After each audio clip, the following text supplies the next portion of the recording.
I'm going to share with you a story. Most of my colleagues have told you good news stories, things that worked, and I'm going to take a chance, if it makes you feel a bit uncomfortable, but I think we're all colleagues here. I'm going to tell you a little bit about something that didn't work well. Because I think that, the theory is, and we'll test it out, but the theory is you learn best from what didn't work sometimes than what did.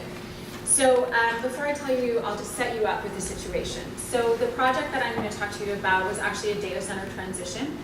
At the time that we undertook this transition, the RFP was one of the biggest in Canada and possibly in North America.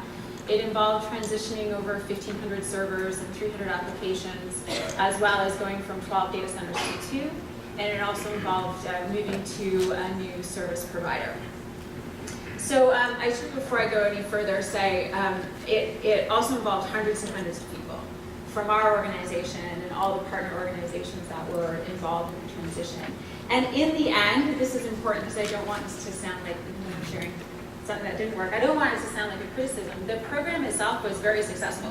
We saved millions and millions of dollars, and we also set the organization up with some really amazing technology that they're going to be able to build their future on. So what you might ask, why did you select this project to talk about out of all the things? Because it's a really, data center transitions is, and I mean this in a loving way, is a deeply nerdy IT thing, right? It's back in the back end of IT, which I think sometimes tempts us to think that we don't have to worry about the winning conditions that Christine talked to us about at the beginning. And I'm here to tell you that that's not true. You need to worry about those things. And so the story I'm going to tell you is really about business, shareholder, business stakeholder involvement and communications. Okay, so here's how we started things. We felt that as the IT provider to this organization, that we needed to take care of this for the organization. We were doing it for them. It was important for us to show that we were an excellent provider, and we wanted to do it for them. So it came from a very good place, I think, to start with. But what ended up happening with our stakeholder communications was it ended up getting kind of polarized. So we go in, and everybody's talked about working with the senior leadership team and the sponsors, and we would either go in and talk to them and really keep it at that high level, like things are fine. Maybe there's a little risk over here, but it's fine. Here are the milestones. It's going along. Don't worry, we're taking care of it for you. And they're like, oh, okay, great. Or we might sometimes throw in there at the other end of things, server uptime, architecture diagrams, really deep kind of IT things. And I think doing that and having that kind of a communication approach, while it came from a really great place, I think it had some implications which were serious. The first thing that happened is it set, not purposely, but it set the wrong expectations with those senior leaders, right? They're like, okay, things are fine. Okay, you guys are taking care of it. Okay, we don't need to worry about it. But then they'd, of course, hear from their own teams that there was an IT problem, which happens, right? IT is bumpy, that's fine. But then they'd hear, oh, that IT problem was actually connected to the data center transition. And the senior leadership team is, what the heck is going on, right? So as you guys know as well as I do, a surprised business colleague is an unhappy business colleague. And so we were continually called forward then to kind of, a bit on our back foot, right? To say, well, what's the problem? You guys didn't tell us about this. You didn't tell us that this might be an issue. And we had to keep explaining over and over again, oh, this is why that's happening, right? Rather than proactively at the front of the case.